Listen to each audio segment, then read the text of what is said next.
All right. Good morning, everybody. Good morning. Happy Monday. I hope everybody had a good weekend. I think it's Monday. It must be, because the last thing I remember talking to you guys about was the deep dive on honor. Okay. So this morning we're going to talk about one of those things that I don't like to talk about because, personal connections and everything. But there was a major case out of New York that was decided about 10 days ago on January 30th in a transgender case. Now, the case is of a young woman who, at the age of 15 or 16, identified as she said she identified as male. And the case alleged, and the jury found, that in this case, the young lady was kind of badgered and bullied and pushed into electing for a gender transition surgery. In particular, she had a double mastectomy at the age of 16. Now, the jury found for and awarded young lady $2 million. It's a start. It's not nearly enough. This is a big case, but I want you guys to understand what actually happened in this case. And it's important to pay close attention to the sleight of hand that's being played here. I'm going to spend a little bit of time on that, but I'm actually going to direct you guys to Matt Walsh's video on this from a couple days ago, where he did a fantastic job of laying out the case and making specific references that I'll reference his references and kind of point you in the right direction. But there's another piece of this that I want to talk to you guys about that I think is the piece that people are missing, that needs a little more attention. And that's what this does as far as setting precedent and how valuable that's going to be going forward, assuming people pay attention and get their heads around it. And I'm going to try real hard to put that particular piece in a nice tight 1.5 minute little rant in just a few minutes here, so that I can cut it for shorts and hopefully get a lot of traction on it. But let's start here. Let's start with the story itself. So this, out of the EWTN news, the New York jury awards $2 million to teen girl who formerly identified as male in malpractice case. A Westchester County, New York jury awarded $2 million to Fox Varian, a woman who no longer thinks of herself as a male, who underwent a double mastectomy 6 years ago at the age of 16, in what is believed to be the first U.S. malpractice case of its kind to reach a trial verdict.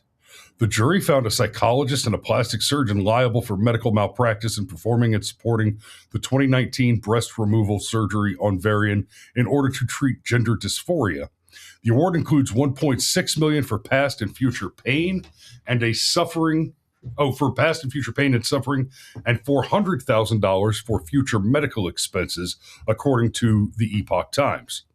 Varian's lawyer said she no longer thinks of herself as a male and said she sued, claiming psychologist Kenneth Einhorn and surgeon Simon Chin failed to meet the standard of care through inadequate psychological evaluation, poor communication between the professionals, and insufficient screening before proceeding with the irreversible procedure.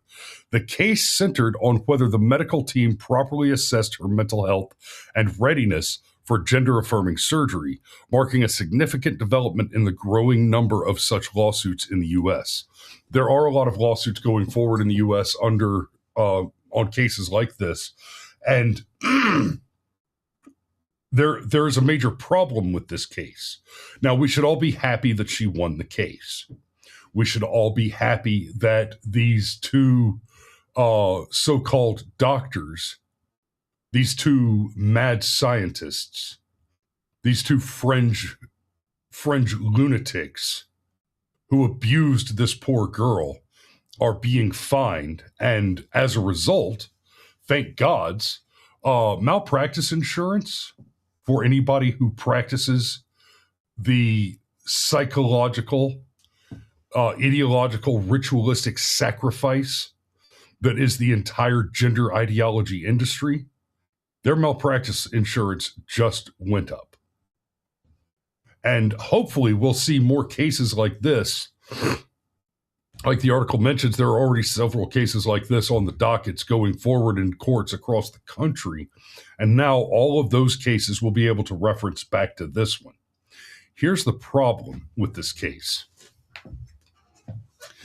The allegation is not that that this surgeon and the psychologist caused irreparable long-term harm to this girl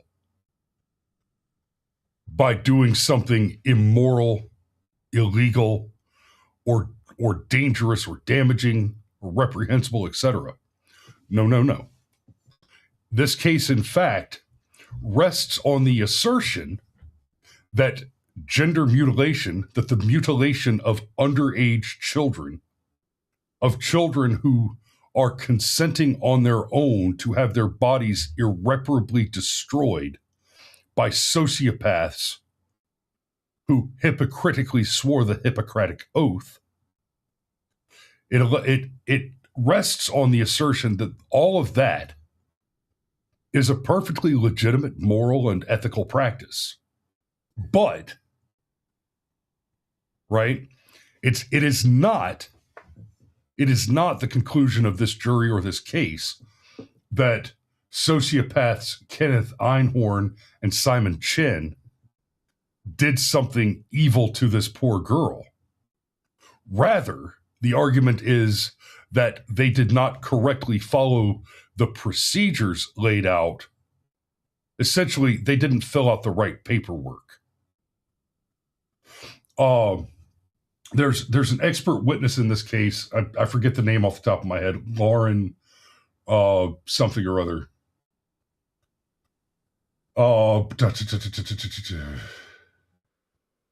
Anyway, they sent an expert witness who basically that's what they argued, is that there's a procedure in place and you're supposed to ask these questions and you're supposed to fill out this paperwork and this, that, and the other thing. And what these guys did wrong is they didn't follow the procedure. And there's two things going on there. Like I already said, they're asserting that the procedure itself, there's nothing wrong with the procedure. The procedure is perfectly legitimate. The procedure is, in fact, according to their argument, a totally reasonable method of treatment for this psychological disease, this mental illness. That mental illness can, in fact, be treated with physical mutilation. Well, Doc, I get headaches sometimes. Oh, no problem. We'll just take a little off the top. That'll cure your headache. That for damn sure. But yeah, so the case argues not that gender mutilation is immoral, unethical, illegal, anything, and wrong in any way. It simply charges these two doctors essentially for the crime of not vetting their mentally ill patient sufficiently to guarantee that the mentally ill patient would go on remaining mentally ill in perpetuity and never complain about having been lobotomized. I'm sorry. Not lobotomized. We know lobotomy is bad. We know that now. This one was what was this one? This one, they were covered in leeches to have the bad blood. Oh wait, no. No, we figured that one out too. We know that's bad. They were they cut a hole in her gut to let the bile out because her humors were out of. No, we know that's we now see that that's pretty obviously and clearly. Oh, that's right. They cut both her tits off when she was 16 years old. That's what they did. They said this person has questions about what it means to be a woman. Well, that's easy. We'll just cut her tits off.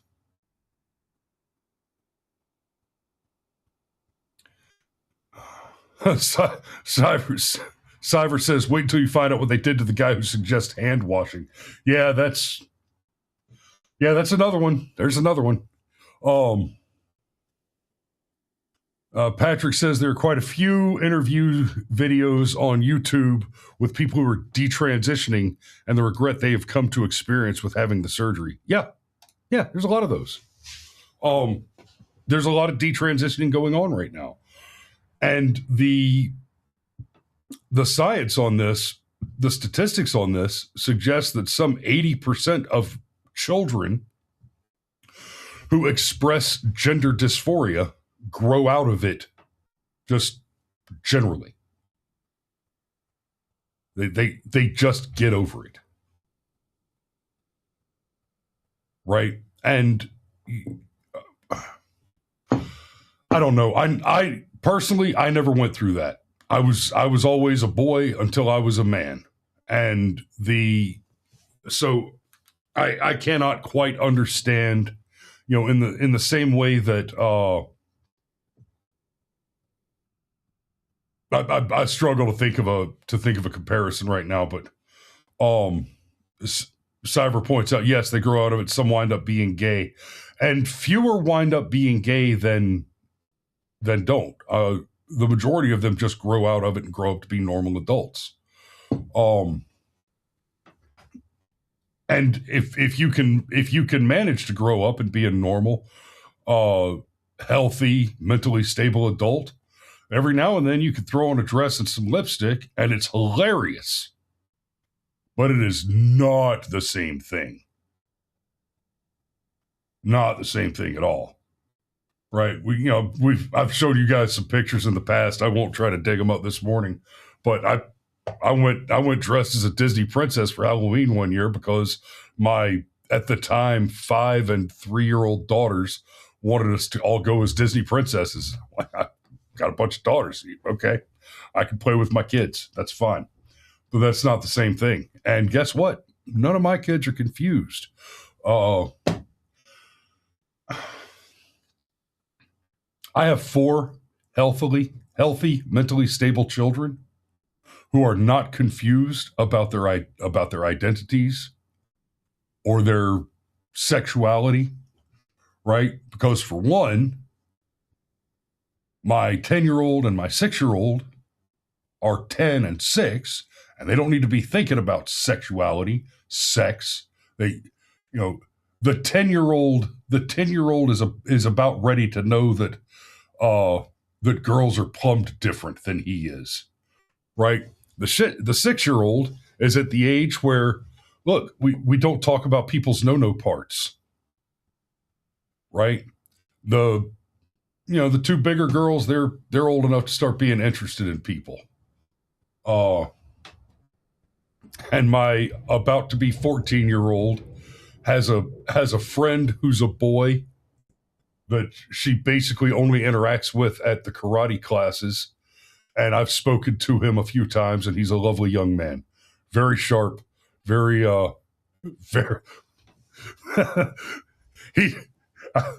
poor kid. He is also the kind of respectful that comes from good Southern upbringing and standing in front of a man that's 2 feet taller than you. So,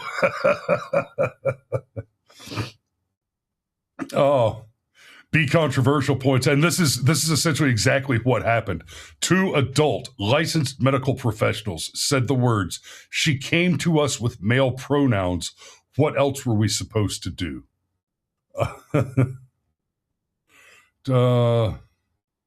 Cyber asks, did I send you the Epstein files where he's discussing transgenderism with an evolutionary biologist just prior to the social contagion taking hold? No, but that almost sounds like its own deep dive. So yeah, it's important here to understand, guys, the personal injury attorney that argued this case on behalf of the victim did not argue. He did not make the argument that mutilating children is wrong. He only argued that these two psycho doctors botched the administrative procedure preceding the surgery. He argued that they didn't do their paperwork correctly. Now, that's enough criticism, and I for now, that's enough criticism for our purposes this morning, and I highly encourage you all to go and watch Matt Walsh discuss this case, because if you didn't know, Matt Walsh, the filmmaker that did What Is a Woman, which was excellent, and he also did the Am I Racist film, which was hilarious and also excellent. He hasn't just done those things. He has actually been a very, very effective political activist, going so far as to testify before Congress on the evils of the whole gender transition industrial complex. Let's be real about it, because I'm old enough to remember that the lefties won the Obergefell decision one day, and the next day, right, like leading up to the Obergefell decision, they were getting their paid activists waiting in high school gyms, sitting around with milk and cookies, just waiting for them to wave the flag and say, okay, now it's all about gender bathrooms. Now it's all about making sure that boys are in in girls' bathrooms. Get out there and get tampons in the men's room and penises in the girls' room. Let's go. There's not enough there. We don't have enough rapes in high schools. We need to start cramming little boys into little girls' locker rooms. Make it happen. I'm old enough to remember watching that happen, just like somebody flipped a switch. Cyver says slippery slope fallacy is debunked. Absolutely. The idea that the slippery slope argument is a fallacy, if anybody still believes that, they're either lying to you or they just haven't been paying attention. It turns out, in fact, that the slippery slope argument is prescriptive. It's just the way, or I'm sorry, it's descriptive. It's just the way that reality operates. Right? We went from it's nobody's business what two consenting adults do in the privacy of their own bedroom, which I fundamentally and generally agree with, because get out of my yard, stay off my property, right? But we went from that to you will let us ritually mutilate and sacrifice your children. And oh, by the way, if you don't let us have sex with your children, you're a bigot. You're an awful, evil, hateful bigot. In fact, we're going to have big festivals where, in order to prove that you're not an evil bigot that should be removed from society, you need to bring your children out. And at the barest minimum, you need to bring them and force them to watch public sodomy acts. Right? Just like we went from the idea of safe, legal, and rare to anytime, without question, up to and including the moments immediately after birth, and all 100% at the taxpayer's expense. And I'm sorry, you can't have it. We went from, well, we need common sense gun laws because gangsters shouldn't have machine guns to fight the cops with, to if your firearm can be fired twice consecutively, you're a felon. That's where we're at right. That's where we're at right now. That's what Virginia is trying to put in place right now. If your firearm can be fired twice consecutively, then you're a felon. That's where Schellenberger's at. I think that's the name. Now, there is some room for hope. Here's the positive. Now we see that there's a bit of a panic.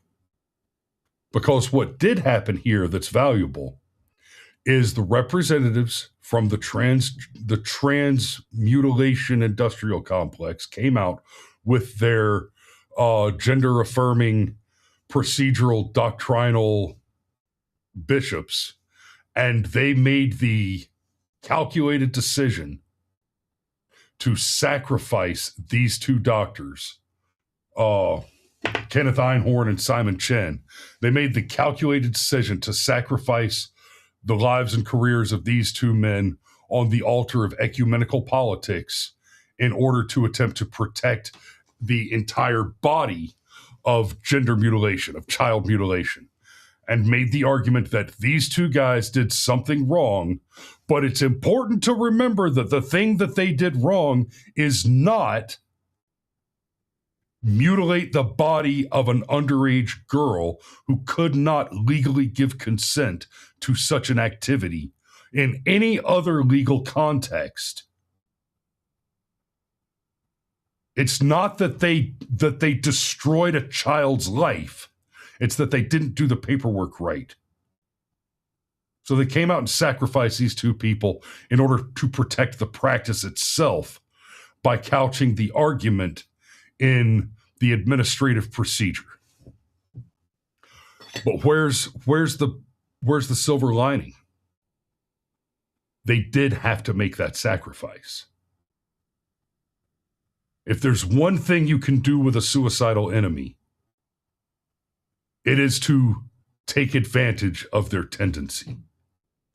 What I would love to see come out of this, the thing that I want to see come out of this, having set the precedent here, every parent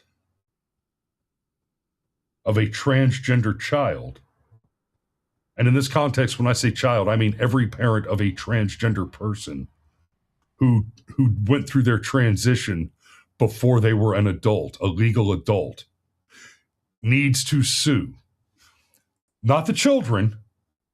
The children don't need to be suing. The parents need to be filing suit on behalf of the children. If we can get that, if your children were mutilated by mad scientists, sociopaths like these two, you need to sue those doctors. You need to sue them, and when you file that suit, you need to name the doctors personally, every doctor involved in the process, right? The shrink, the plastic surgeon, everybody involved in the process. Somebody who, if you've got a primary care provider who referred them to the shrink, you sue every one of those doctors, you name them personally, and you sue every hospital they work for. Not just the one where the procedure was performed. Every single hospital that has any sort of business relationship or contract with every single doctor involved in the procedure, you file the lawsuit. Every one.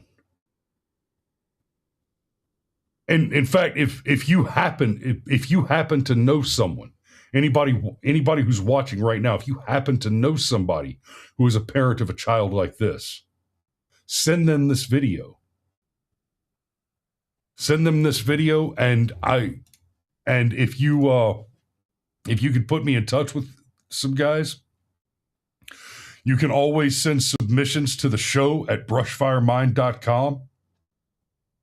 And buddy, if you find parents who need to see this, and they reach out to me through the email there, the show at brushfiremind.com, I will help them set up a GoFundMe, and I'll do live streams, I'll do interviews with them, I'll do videos to promote that GoFundMe to raise their legal fund. whatever I can do to help. If I would love to see every parent of a transgender who transitioned prior to their 18th birthday filing suit against every doctor and hospital involved in the procedure. And make this, if we cannot convince the left to have morals and ethics, then we can make it prohibitively expensive for them to be evil. One of the greatest problems we face in this country today is simply that it is not expensive to be evil. In fact, it is profitable. We can change that. We can make it expensive to be monsters. And like I said, share the show with everyone you know. And this episode in particular, share it please with anybody who's in that position. And tell them to get in touch. They can send me a DM on X, or they can email us at theshow@brushfiremind.com. And I'll reach out and we'll see what we can do to help. So I'm going to go ahead and put a pin in it there, guys. I want to say thank you for watching this morning. We love you, and we will see you tomorrow. Where the button was this morning.